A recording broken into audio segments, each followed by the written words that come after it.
Hello, Deanna here, and thanks so much for being here.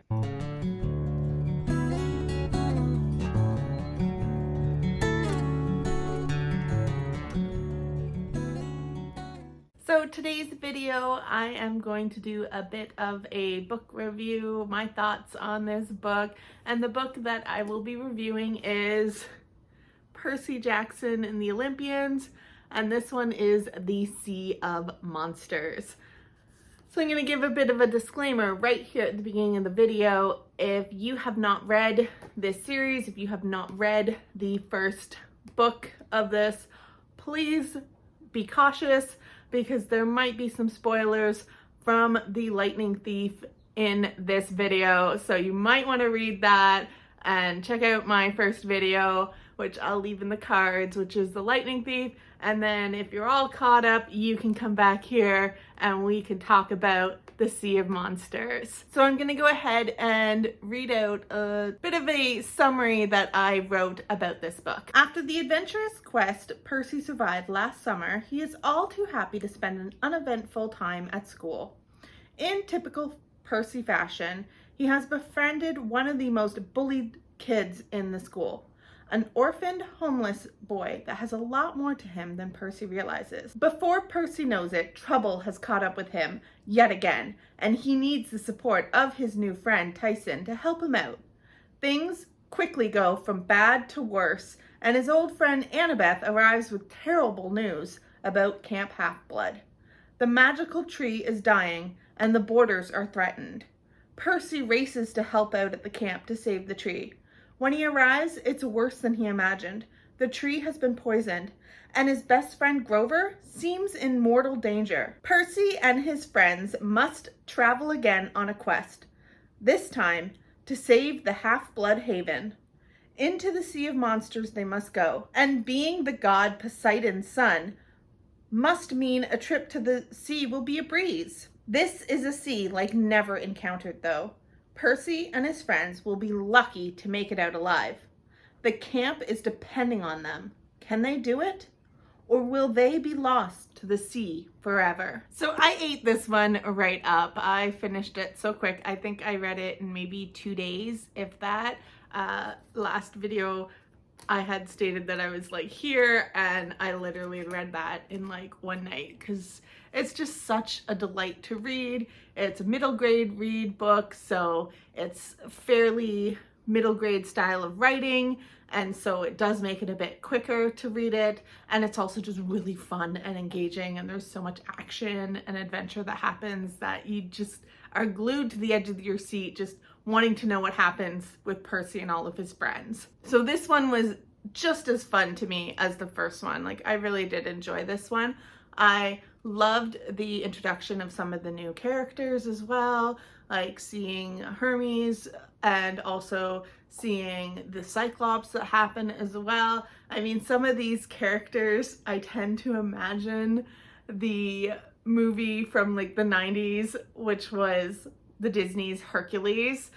That's sometimes what happens when I'm picturing these, but these aren't your typical, just ordinary characters from that movie. These are another type of character, even though sometimes they would overlap in my mind when I was reading this. This one too, whereas the last book, the first one is very, very like everything is always something more. There's something more, and like, oh my god, it's this and this. There was some of this happening because that is very reminiscent of Greek mythology and just how things go with the Greek history. But this one kept me, I think, guessing a bit more than the first one. The first one I was able to say, okay, yes, I know that that's going to happen, and oh, I can see who that guy is, and it's going to be this and that. This one, it kept me wondering, okay, what is going on? Who's what's happening, and how are they going to get out? And I think it's because there wasn't like a big twist of like, oh, it's going to be this guy who's actually betraying or this person who's doing this. It was more just what is going to happen? How are they going to get out of this? They kept getting into peril. They kept getting into these like situations where it's just like, oh my god, how are they going to get out of this? And I loved seeing how it all came together. I also really loved seeing the character Tyson, which is the new friend that Percy makes at his school. I had yet another soft spot for Tyson. I just really felt for the guy, and he kind of was on the same level of like that feeling for Grover, because he's like yet another underdog who is just teased and treated poorly, and Percy befriends him, and that really endears me more to Percy as well. I mean, there were some times when Percy was being a little mean himself and had some not so nice thoughts in his head, but he did try, and even when it was sometimes against others' thoughts and feelings and what others are warning about, he stuck by trying to be a kind person and being compassionate to someone who needed a little time and respect. And I really did appreciate that, because you know what? It's not always about looks,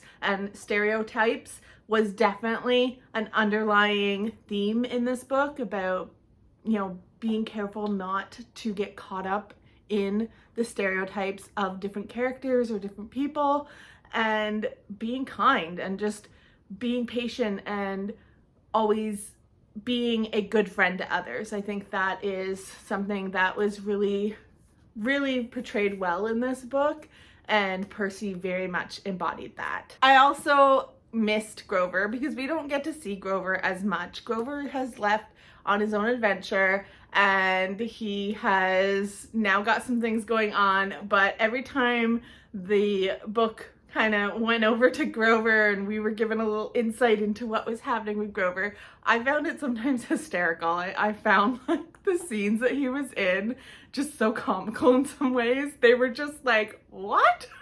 What? But I loved it. I found it funny, and it did get me laughing a bit, and it just kept me wondering what was going to happen and how was Grover going to get out of this, and how is Percy going to help him essentially. So I loved it. I loved seeing that. So overall, I think this one really kept to the same type of writing style as the first one, and I just love it. I love that we got to see a little more of Percy grow a bit and just kind of accept himself and the people that he cares about. And then we're left with, there was a twist. So I will say there was a twist. There's always twists and turns in books like this. The big twist at the end, that is the one I didn't see coming. That is the one until, well, to be honest, I did wonder when they were getting the golden fleece, because they have to come back and save the tree. And I was wondering what was going to happen, but I just didn't really think that when I started this book that that's where it was going to go. So that was just really, really interesting that it left us on that bit of that cliffhanger of what happens now. What is happening now that they've brought the golden fleece back, and what is happening in the next book? So what is going on? Sorry if that was a bit of a spoiler, but what is happening now? This is like our setup for the next books. I can imagine we've got so much to get through. We've got so much of like Chronos going on, and Luke, and just Charon, and everything going on. There's just so much that we need to hang tight and see kind of what happens as it all comes together, because I imagine Rick has a wonderful grand plan and it's all gonna wrap up nicely. So I'm excited to get into the next one, and I'm excited to get reading it. So that's what I'm gonna start doing soon, is I'm gonna start reading the next one soon to continue on this adventure. So I'll keep posting these until I'm done this whole series. So this is my thought on the Sea of Monsters. Once again, awesome book, a good old 5-star book for me. I just loved it. I love it. Just ramps up that adventure on Percy, makes me wonder what's happening with all the prophecies and everything, and I can't wait to see where this series goes. So I definitely recommend the Percy Jackson series if you haven't read it. like me, if you're late to the party, it's okay. Come on in. Come join Camp Half-Blood. I'm sure everyone will love to greet you there because it's just a fun adventure. So that's going to be it for me. Thank you so much for watching. I hope you enjoyed. If you did, give it a like. Have you read the Percy Jackson series? Were you in on some of the original readings, or are you late to the party like me? Let me know below. Love to hear it. Thanks again for being here, and I hope you have a wonderful rest of your day, night, evening, whatever time it is, wherever you are. Thank you so much for being here. Take care of yourself, and you will see me next time.